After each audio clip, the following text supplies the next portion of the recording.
E aí, gente, tudo bem com vocês? Não sei se vocês me conhecem, mas eu sou a Paulinha e eu tô aqui nesse canal para compartilhar o reino e aquilo que o rei mandou dizer para vocês. A gente vai começar a discorrer sobre o tema de hoje, mas antes de tudo eu gostaria de explicar uma coisa. Normalmente eu venho aqui e apresento ideias, reflexões, conceitos, de uma forma mais didática de ensino. Hoje sim, eu pretendo ensinar, compartilhar algo com vocês, mas essa é a palavra, compartilhar. O foco vai ser esse. Tem coisas que você já sabe, tem coisas que talvez eu possa te acrescentar, mas o objetivo é que juntos nós possamos chegar a um único objetivo no final. E o objetivo de hoje especificamente é entender o que é a graça. A graça que não é uma pessoa, a graça que não é um símbolo, a graça que não é um quarto elemento da Trindade, até porque a Trindade é composta apenas por três pessoas, que ao final é apenas uma. A graça em si, por si só, não é um atributo, mas a graça é um presente. E a gente vai entender bem isso. Eu gostaria de convidar você, se tiver com a Bíblia aí perto, pega ela, abre nesse texto, vamos meditar nele. Se a Bíblia não estiver perto de você, anota em algum lugar, ou então depois assiste de novo esse vídeo. Mas agora, foca aqui no que a gente vai comentar. O texto eu vou ler para você, para facilitar, mas ele está lá em Tito, que vem após Timóteo e tal. Tito, capítulo 2, a partir do versículo 11, e a Bíblia vai dizer o seguinte: porque a graça de Deus se manifestou salvadora a todos os homens. Ela nos ensina a renunciar à impiedade e às paixões mundanas e a viver de maneira sensata, justa e piedosa nesta era presente. Na minha perspectiva, nesse texto, Paulo escrevendo a Tito, ele conseguiu resumir o que é graça utilizando apenas dois pontos. Dois pontos. Primeiro ponto, ele fala que a graça é aquilo que nos salva, que a graça se manifestou salvadora a todos os homens. Então, como é que a gente é salvo pela graça? E daí, esse argumento de Paulo, essa afirmação de Paulo, que está aqui nesse texto, desfaz vários castelos que a gente construiu na nossa própria existência, vários sofismas que, ao passar do tempo, os homens foram construindo, baseando a salvação naquilo que eles produzem, naquilo que eles fazem, ou seja, baseando salvação nas obras. E Paulo vem para dizer para a gente que salvação não é mérito, ou a ausência dela também não é demérito, porque nunca foi sobre nós. Nunca foi sobre a nossa capacidade, sobre a nossa força, nunca foi sobre o quão bons somos, o quão perfeitos somos. Bom é Deus. Bom é o Pai que entregou seu Filho para que nós pudéssemos alcançar a salvação, para que nós pudéssemos ser alcançados pelo seu amor, pela sua bondade, pela sua graça. Então a graça é um presente que vem lá com o teu nome e que você não fez nada para merecer. Não, não é seu aniversário, não é Natal, mas simplesmente por te amar, aquela pessoa vai e te traz essa surpresa, esse gift, e ela te entrega. E é uma entrega que muda toda a nossa vida. Isso é a graça. Então a graça é salvadora, não ela por si só, mas a graça representa o presente que Cristo nos deu ao morrer na cruz e ressuscitar ao terceiro dia. E ele se entregou por nossos pecados e ressuscitou para ter domínio sobre todas as coisas e nos possibilitar a chance de vivermos uma nova vida. Talvez se Cristo tivesse apenas morrido, o inimigo ainda estivesse governando todas as coisas da maneira como ele queria. Os imperadores ainda estivessem governando todas as coisas da maneira como ele queria. E a morte de Cristo por si só, ela não teria tanto sentido. Mas Cristo não apenas morreu, mas ele morreu e ressuscitou, e quando ele ressuscita, ele vai lá, ele combate contra as forças do mal, e ele toma para si uma autoridade jamais vista. Uma autoridade que em si ele já tinha, mas que nós ainda não conseguimos contemplar. Deus já era transcendente, imanente, e o Filho era imanente e transcendente junto com ele, mas a gente não conseguia contemplar isso. Então ele vem na sua imanência, ele se relaciona com a gente, e ele transcende tudo aquilo que a gente poderia imaginar e pensar sobre reino, sobre fé, sobre justiça, sobre amor, sobre um Deus. Então, isso é a graça. Primeiro aspecto da graça. A graça é o presente da salvação. É a salvação entregue a mim, sem merecimento. Eu não sirvo, eu não presto, sou mal, mas Deus me ama. E o Filho morreu para que eu pudesse ser salva. O Filho ressuscitou para que eu pudesse ser salva. E um dia o Filho voltará para me buscar, para se encontrar comigo, para me chamar para mais junto, para mais perto. E a gente vai estar junto num lugar onde não haverá choro, onde não haverá dor, onde não haverá tristeza, uma cidade santa, redimida.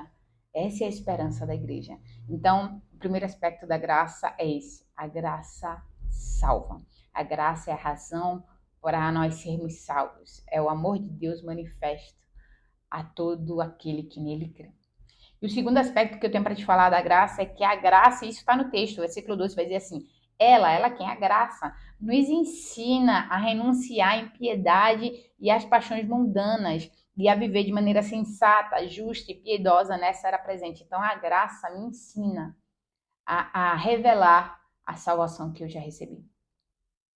Então, minhas obras não são para me salvar. Minhas obras, elas são um reflexo daquilo que já aconteceu comigo. Eu sou salva e porque eu sou salvo, eu obedeço ao meu Deus. Porque eu sou salvo, eu glorifico ao meu Deus. Porque eu sou salvo, eu santifico. Minha vida, ela é santificada para que isso glorifique ao nome de Deus. Então, a graça, ela me ensina a renunciar a tudo aquilo que é mal e a abraçar tudo aquilo que vem de Deus. Vê que profundo isso. Tem um exemplo que é muito legal, que eu ouvi uma vez, eu acho que o Douglas Gonçalves falando sobre ele. O Douglas, ele vai dizer assim: imagine que você tem... Eu vou parafrasear, porque eu não vou lembrar exatamente como é a história, tá? Mas aí eu vou fazer uma adaptação aqui e eu acredito que no final a gente vai chegar no objetivo. Mas imagine que você está trabalhando num emprego muito bom, um emprego que você gosta, que você curte, onde você é bem quisto por todas as pessoas, mas de repente você é demitido desse lugar. Você é demitido porque a empresa está querendo mudar a perspectiva e ela não enxerga mais você como parte disso e ela te demite.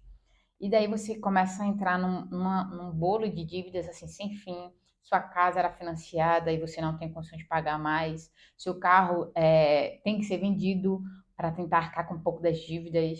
E aí você vai perdendo tudo que você tem aos poucos e vai perdendo, perdendo, perdendo, até que chega um momento em que você não tem mais nada e você começa. É uma hipótese bem assim, gigante, tá?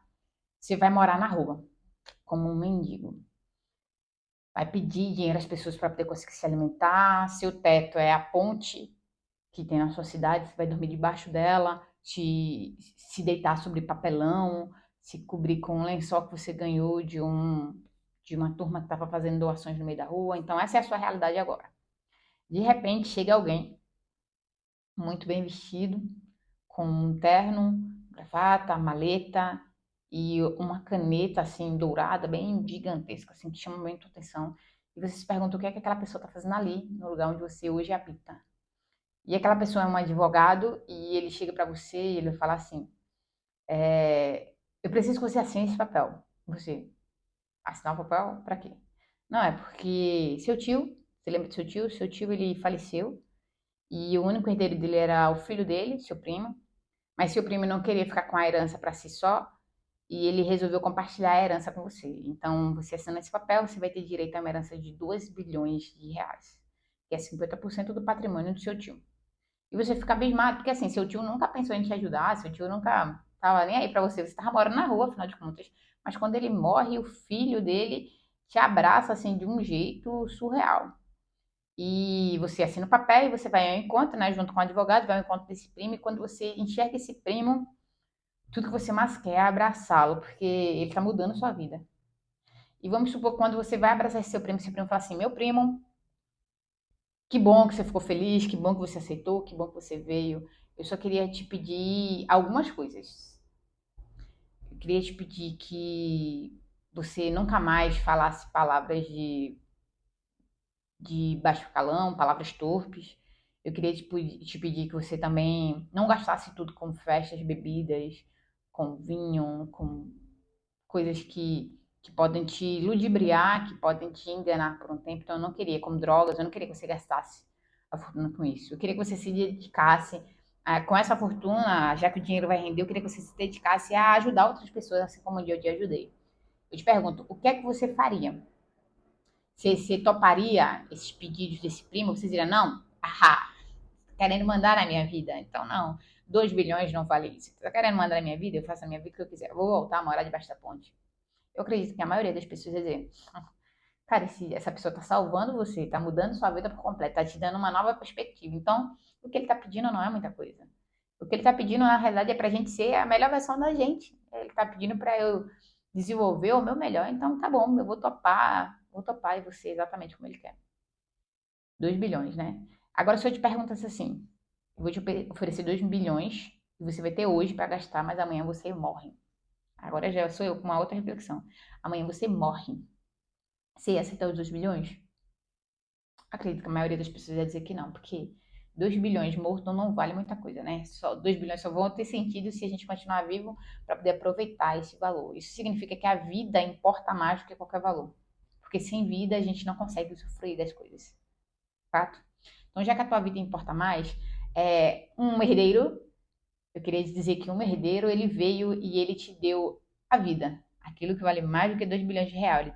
2 bilhões de reais. Ele deu a vida, ele te deu a oportunidade de você ir lá e lutar por tudo aquilo que você sonha, acredita. Ele deu a chance de respirar. E ainda por cima, ele está sempre com você. Essa pessoa é Cristo, é Jesus, e isso é o que eu chamo de graça. Ele te deu tudo isso sem você merecer, sem você pedir, sem você, às vezes, nem conhecê-lo de fato, mas ele te deu. E quando você aceita esse presente, vem uma espécie de contrato junto com ele. E esse contrato diz assim, ó, já que você aceitou essa vida, você precisa viver de acordo com ela. E eu te pergunto, será que a tua gratidão não é suficiente para você viver de acordo com aquilo que o filho pede a você? Será que tudo que ele já fez para você não é o suficiente? É porque muitos de nós, às vezes a gente tem essa perspectiva, que a gente precisa fazer as coisas para ganhar algo de Deus, mas na realidade, o pai, o filho, eles já nos deram tudo, e tudo que a gente faz precisa ser reflexo de uma gratidão, é igual aquele garoto. Se ele fizer tudo que o primo pede, não é para merecer os 2 bilhões, porque ele vai continuar sem merecer, mas é por gratidão, por já ter recebido os 2 bilhões. Então, tudo que a gente fizer não é para nos salvar, já recebemos esse presente, já recebemos a graça. Mas a graça nos ensina que a gente precisa ser grato por isso, a gente precisa refletir a gratidão que há no nosso coração por tudo aquilo que o Senhor nos fez. Então, quando você faz o que é certo, você não está sendo o melhor homem da face da terra, você está sendo um homem grato. Quando você faz o que é certo, você não está sendo a melhor mulher da face da terra, você está sendo uma mulher grata, porque a graça te alcançou. E a graça te faz retribuir desse jeito. Ela nos ensina a obedecer, ela nos ensina a renunciar a coisas que desagradam aquele que nos deu o presente. Ela nos ensina a ser santo, porque isso glorifica o nosso Deus, que é um Deus santo. Então a graça ela tem esses dois viés. Primeiro ela nos salva e depois ela nos ensina a ser gratos pela salvação que a gente recebeu. Então salvação e gratidão. Esse é o caminho da graça. E é isso que a gente precisa ter em mente quando a gente pensa sobre graça, quando a gente pensa o que é graça. Graça é um presente que Deus me deu, a salvação. Graça é a retribuição que eu darei ao Senhor por tudo que Ele já fez por mim. Graça é gratidão também. Eu espero de verdade que eu possa ter acrescentado algo na tua vida, que essa reflexão possa ter te feito pensar, literalmente refletir a respeito de tudo que está acontecendo ao teu redor, a respeito de tudo que você já recebeu e a respeito de tudo que você ainda pode entregar para o Senhor. Entenda que o que o Senhor exige de nós não é um conjunto de regras para nos escravizar. Chega de regras, não. Mas o que o Senhor exige de nós, na realidade, é o que está escrito no nosso manual de funcionamento pleno. Deus quer que nós tenhamos uma vida plena. Então, quando Ele exige algo, não é porque Ele quer mandar na nossa vida, mas porque Ele quer que a gente viva em abundância o presente que Ele nos deu. Viva em plenitude o presente que Ele nos deu. Pensa desse jeito. É literalmente o exemplo do manual. Quando a gente tem o manual do carro, você pode não ler aquele manual e seguir dirigindo o seu carro como se ele nem existisse. E tá tudo bem. Só que vão ter algumas panes que vão aparecer no meio do caminho que você não vai saber resolver. Se você tivesse lido o manual, talvez essas panes nem tivessem aparecido. Porque o manual, ele te previne de fazer aquilo que é errado. Te previne de fazer aquilo que é contra a tua natureza. Te previne de fazer aquilo que no final das contas, vai apenas te machucar. Sabe? Esse é o objetivo de tudo aquilo que o Senhor nos diz, nos pede ou nos ordena. E isso é graça. É tanto amor que Ele tenta nos fazer viver ao máximo a nossa própria vida, sabe? A plenitude do que nós nascemos para ser, para ver e para viver. E é isso, gente. Essa é a palavra de hoje, é isso que eu queria compartilhar com você e eu gostaria muito de te pedir um favorzão. Se você ficou comigo até aqui, não deixe esse vídeo parar em você, morrer em você, de verdade. Compartilha ele com mais alguém.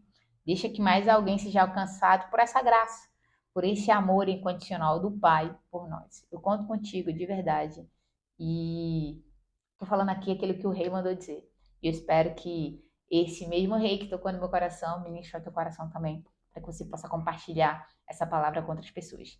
Que Deus te abençoe e até o próximo vídeo.